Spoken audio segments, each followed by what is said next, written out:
أعوذ بالله من الشيطان الرجيم. بسم الله الرحمن الرحیم.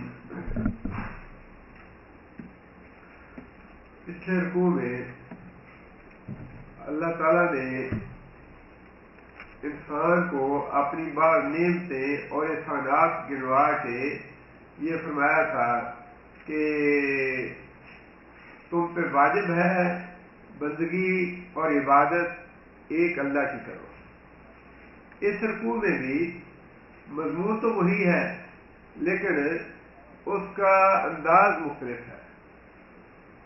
مضمون میں اللہ تعالیٰ نے انسان کو جو فضیلتیں عطا فرمائی ہے، علم کی فضیلت عطا فرمائی ہے، اور پھر فرشتوں پہ بھی اللہ تعالیٰ نے انسان کو فوقیت دی ہے، عظمت دی ہے، وہ سارا واقعہ بتلا کے اللہ تعالیٰ نے پھر بات وہی ارشاد فرمائی ہے یا ایھا الناس اعبدوا، کہ اب تم پہ واجب یہ ہے کہ اللہ تعالیٰ نے علم کی نعمت بھی تمہیں دی ہے اور اتنی تمہیں فضیلت دی ہے، اتنی عظمت دی ہے تمہیں کہ اللہ تعالیٰ نے تمہیں مسجود ملائکہ بنا دیا، سارے فرشتوں کو تمہارے سامنے سجدہ ریز ہونے کا حکم دے دیا. لہذا اب اتنی فضیلت حاصل کرنے کے بعد اور اتنی عظمت حاصل کرنے کے بعد تمہارے اوپر واجب ہے یہ کہ تم بندگی اپنے اللہ ہی کی کرو. بات وہی ہے جو پہلے رکوع کی ہے، سبق پھر وہی دہرایا گیا ہے جو پہلے رکوع میں دیا گیا ہے، لیکن پہلے رکوع میں انداز تھوڑا مختلف ہے کہ اللہ نے تمہیں پیدا کیا، اللہ نے زمین پیدا کی، اللہ نے آسمان پیدا کیا، اللہ نے تمہیں پھل دیے، اللہ نے تمہیں یہ نعمتیں دی، سارا کچھ اللہ نے دیا. لہذا یہ اللہ کا حق ہے تمہارے اوپر کہ بندگی صرف ایک اللہ کی کرو. اس رکوع میں بھی بات وہی ہے کہ بندگی ایک اللہ کی کرنی ہے تم نے، لیکن اس کا مطالبہ کچھ اور انداز سے کیا گیا ہے، اور اس میں اور بھی بہت سے مسائل آ جائیں گے انشاءاللہ. اس سورہ بقرہ کا جو خاص مرکزی مضمون ہے وہ بھی ذہن میں رکھیے. ویسے تو بہت سے احکام ہیں، سب سے طویل سورہ یہ ہے قرآن مجید کی سورہ بقرہ، اور اس میں بہت سے احکام ہیں، مسائل ہیں، آہستہ آہستہ آگے آئیں گے.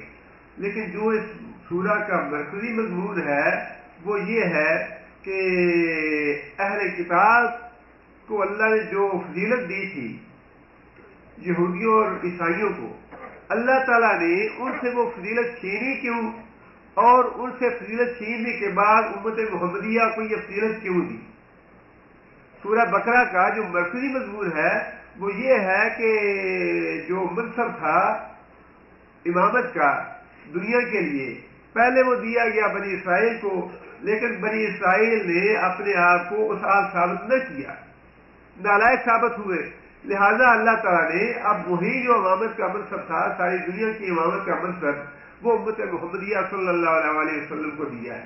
یہ مرکزی مضمون ہے اس سورہ بقرہ کا، لیکن اس کے ساتھ ساتھ اور بہت سے احکام آ گئے ہیں، اور اسی حوالے سے پہلے جو دو رکوع ہیں ان دونوں رکوع میں مطالبہ اس بات کا کیا گیا ہے کہ اللہ نے تمہیں بے شمار نعمتوں سے نوازا ہے، لہذا تم عبادت ایک اللہ ہی کرو. اور دوسرے رکوع میں وہی بات پھر مطالبہ اس کا کیا گیا کہ تم ایک اللہ کی بندگی کرو، لیکن اس کا انداز جو ہے وہ تھوڑا مختلف ہے. اللہ فرماتے ہیں وَإِذْ قَالَ رَبُّكَ، اور جب کہا تیرے رب نے، لِلْمَلَائِكَةِ، ملائکہ کا واحد ملک، ملک کا معنی فرشتہ. اللہ تعالیٰ نے فرشتوں سے مخاطب ہو کے یہ بات کہی، انی جاعل، بے شک میں، جاعل کون سا فعل ہے؟ اسم فاعل ہے. جاعل، عالم، جاہل، ظالم، کاتب، اس کے وزن پہ جاعل، میں بنانے والا ہوں، فی الارض، زمین میں، خلیفتاً، ایک خلیفہ. اور خلیفہ کے لفظ پہ مفسرین نے مختلف اپنے اپنے موقف دہرائے ہیں یا بیان کیے ہیں. ایک موقف تو یہ ہے کہ اللہ تعالیٰ نے انسان کو اپنا خلیفہ بنایا ہے، اور خلیفہ کا کام یہ ہوتا ہے کہ جو بھی اس کو حکم دیا جائے وہ اس حکم کی تنفیذ کرتا ہے. شریعت اسلامیہ اللہ تعالیٰ نے نازل فرمائی، آدم علیہ السلام پہ، اور اس کے بعد فرمایا کہ جو یہ احکام ہے ان کی تنفیذ تم نے کرنی ہے دوسرے لوگوں پہ۔ ایک خلیفہ کا مفہوم تو یہ مفسرین نے بیان کیا ہے، اور دوسرا مفہوم یہ بیان کیا ہے، بعض لوگوں کا یہ کہنا ہے کہ خلیفہ تو تب بنایا جاتا ہے جب ایک خلیفہ جو ہے وہ فوت ہو جاتا ہے یا کہیں چلا جاتا ہے، تو پھر اس کے بعد دوسرا نیابت کے لیے آتا ہے۔ حالانکہ یہ دلیل اتنی معقول اس لیے نہیں ہے کہ بعض اوقات زندہ اور موجود جو حاکم ہیں وہ بھی اپنے نائب بنا کے بھیجتے ہیں باہر، یا کسی کو کسی جگہ پہ اپنا خلیفہ یا نائب بنا دیا جاتا ہے۔ ان کا خیال یہ ہے کہ یہاں پہ خلیفہ کا لفظ جو ہے وہ سارے انسانوں کی مخلوق کے لیے آیا ہے، کہ ایک کے بعد ایک قوم، پہلے آدم علیہ السلام کی قوم تھی، پھر نوح علیہ السلام کی قوم آئی، پھر اس کے بعد دوسری قومیں آتی گئی، اور ایک دوسرے کے خلیفہ بنتے چلے گئے۔ لیکن جو الفاظ ہیں وہ یہ ہے کہ میں زمین میں ایک خلیفہ بنانے والا ہوں، اس سے یہ بات بڑی دیر کو لگتی نہیں ہے۔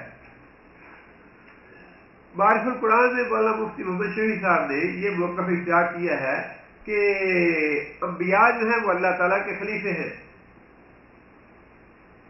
انبیاء جو ہیں وہ اللہ کے خلیفے ہیں، جو اللہ نے فرمایا ایک خلیفہ بنانے والا ہوں، اس سے مراد انبیاء ہے۔ اور اس کے بعد جو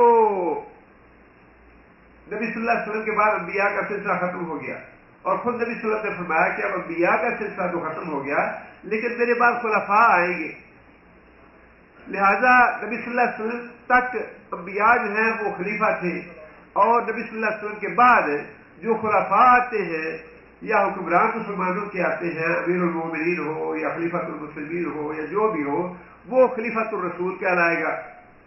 ان معنوں میں انبیاء جو ہیں وہ اللہ کے خلیفہ ٹھہرے، اور انبیاء کا جب سلسلہ ختم ہو گیا تو اس کے بعد جو عمراء یا حکمران آئے مسلمانوں کے، وہ خلیفۃ الرسول صلی اللہ علیہ وسلم ہو گئے۔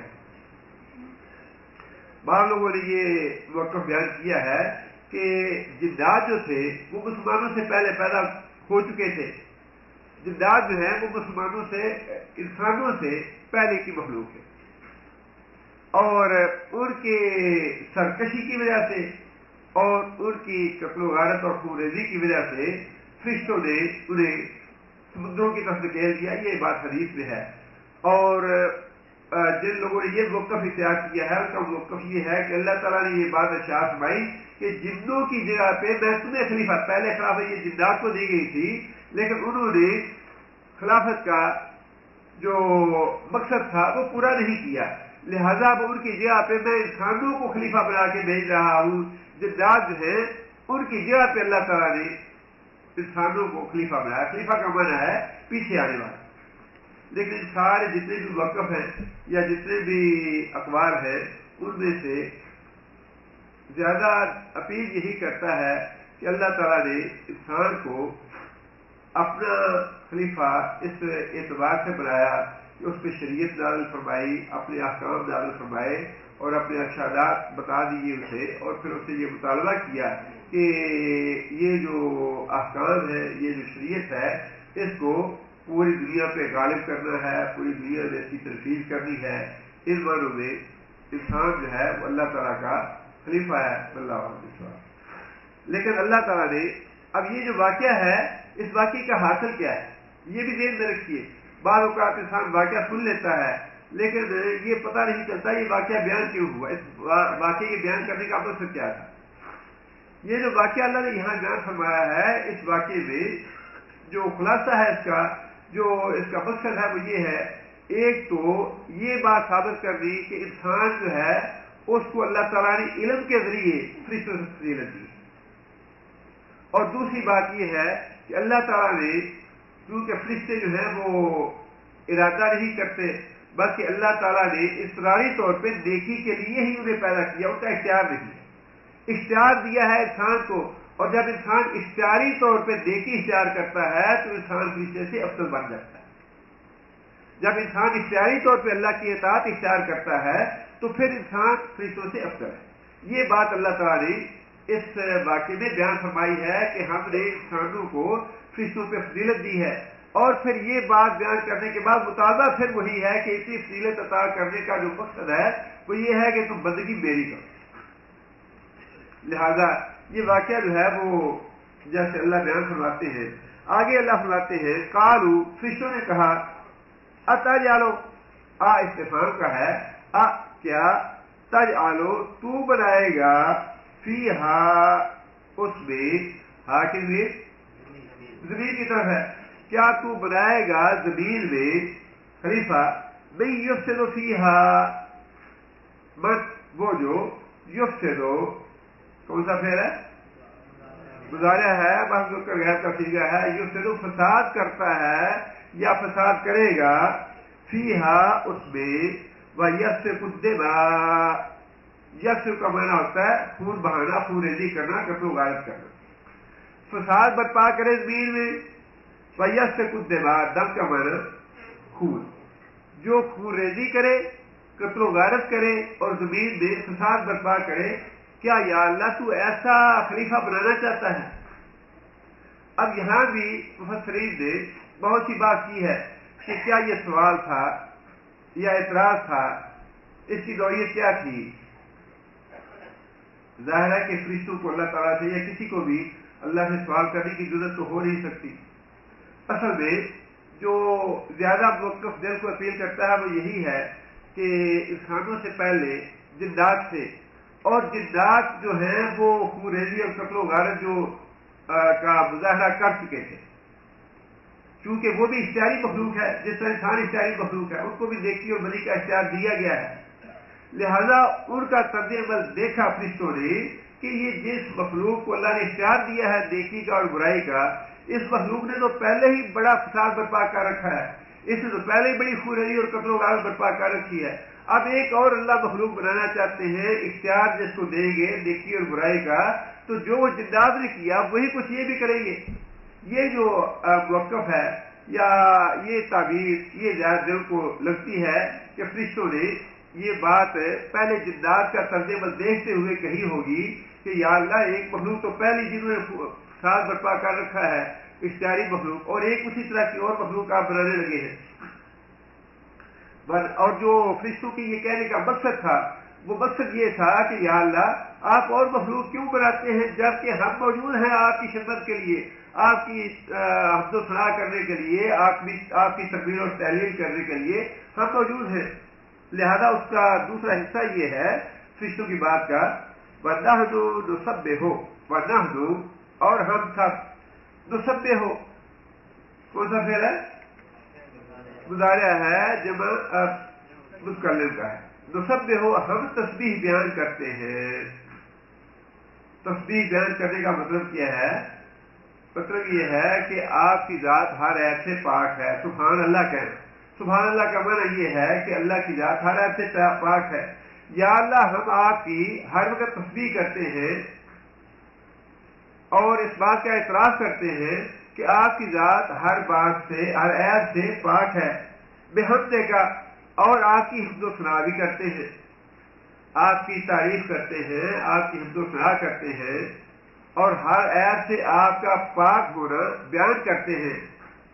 ونقدس لک اور آپ کی پاکیزگی بیان کرتے ہیں.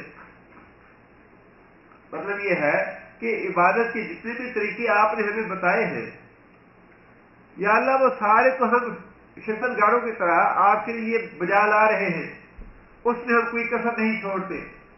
اور یہ جو مخلوق آپ نے اختیاری پہلے پیدا کی تھی اس نے تو بڑا فساد برپا کیا اور خوریزی کی تو یا اللہ کیا آپ دوبارہ ایک اور آپ مخلوق ایسی ہی پیدا کریں گے جو زمین میں فساد برپا کرے اور دنگا فساد کرے اور خوریزی برپا کرے.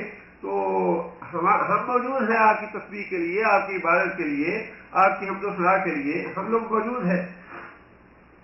کہا اللہ تعالیٰ نے یہ بات ارشاد فرمائی انی بے شک میں عالم بہت زیادہ علم رکھتا ہوں خوب جانتا ہوں ما لا تعلمون جو تم لوگ نہیں جانتے. اللہ تعالیٰ نے یہ بات ارشاد فرمائی کہ جو نتیجہ تم نے اخذ کیا ہے وہ نتیجہ درست نہیں ہے بلکہ میں جس مقصد کے لیے انسان کو پیدا کرنا چاہتا ہوں وہ مجھے معلوم ہے اور اس مقصد میں خیر کا پہلو غالب ہے. اب آگے پھر اللہ تعالیٰ نے جو فرشتوں کا سوال تھا یا جو فرشتوں کی بات تھی وہ فرشتوں کو یوں کہہ لیجیے کہ ان کو اطمینان دلانے کے لیے کہ جو بات تمہارے ذہن میں آئی ہے بات وہ نہیں ہے، بلکہ بات وہ ہے جس مقصد کے لیے میں پیدا کرنا چاہتا ہوں وہ میں تمہیں بتاتا ہوں وہ کیا ہے. اللہ فرماتے ہیں وَعَلَّمَ، کون سا پھیلا علامہ؟ ماضی ہے، بعض مذکر یاد کا سیغہ ہے. علامہ، اور سکھایا، آدم کو، الاسماء کلہا، ساری چیزوں کے اللہ نے آدم علیہ السلام کو نام سکھا دیے.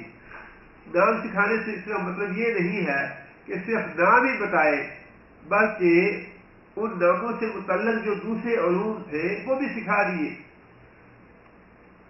دنیا کیا ہے، کھیتی کیا ہے، زمین کیا ہے، آسمان کیا ہے، کھانا کیا ہے، غلہ کیا ہے، پھل کیا ہے، پھول کیا ہے، ان کے یہ اثرات ہوں گے، یہ ساری باتیں اللہ فرماتے ہیں کہ اللہ تعالیٰ نے آدم علیہ السلام کو یہ ساری چیزیں سکھا دی.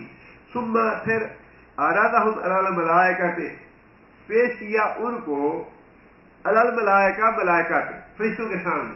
اب یہاں بھی مختلف تفسیریں کی ہیں، لیکن میں اختصار کے لیے تاکہ وقت ضائع نہ ہو ساری ریپیٹ نہیں کروں گا، بلکہ جو مجھے زیادہ اپیل کرتی ہے یا فوراً دل قبول کرتا ہے وہ آپ کے سامنے بیان کر رہا ہوں. اللہ تعالیٰ نے وہ جو علم آدم علیہ السلام کو سکھایا یا نام سکھائے وہ اوپن تھے. ایسے نہیں تھا کہ اللہ تعالیٰ نے علیحدگی میں آدم علیہ السلام کو لے جا کے کچھ باتیں سکھا دی، کچھ علم بتا دیا اور پھر فرشتوں سے کوشچن کیا اس کے بارے میں، بلکہ آدم علیہ السلام بھی موجود ہیں، فرشتے بھی موجود ہیں، سب کے سامنے اللہ تعالیٰ نے آدم علیہ السلام کو مخاطب کر کے تعلیم دی. فرشتوں نے بھی وہ تعلیم سنی. اب اللہ تعالیٰ دونوں کا امتحان لے رہے ہیں، فرشتوں کا بھی امتحان لیتے ہیں اور آدم علیہ السلام کا بھی امتحان لیتے ہیں، تاکہ دونوں کو یہ پتہ چل جائے کہ دونوں میں سے انٹیلیجنٹ کون ہے، دونوں میں سے افضل کون سا ہے، دونوں میں سے باتیں جو ہے وہ کس کے ذہن میں آ گئی ہے، ذہن نشین کس کے بات ہوئی ہے. چنانچہ اللہ فرماتے ہیں کہ جب آدم علیہ السلام کو تعلیم دی، فرشتوں نے بھی سنی وہ تعلیم، تو اس کے بعد اللہ فرماتے ہیں کہ ثم ارادہم علی الملائکہ، اللہ تعالیٰ نے کوشچن پیپر فرشتوں کے سامنے رکھ دیا. اچھا ابھی یہ میرا کوشچن پیپر ہے، میں نے ابھی تمہیں ساری باتیں یہ بتائی ہیں، تم ان کے میرا جواب دو. ثم ارادہم، پھر پیش کر دیا ان کو، سامنے رکھا ان سوالوں کو فرشتوں کے سامنے. فقالا، اور اللہ تعالیٰ نے یہ بات ارشاد فرمائی، انبئونی، انبے کون سا پھر ہے؟ امر کا ہے، خبر دو، بتاؤ.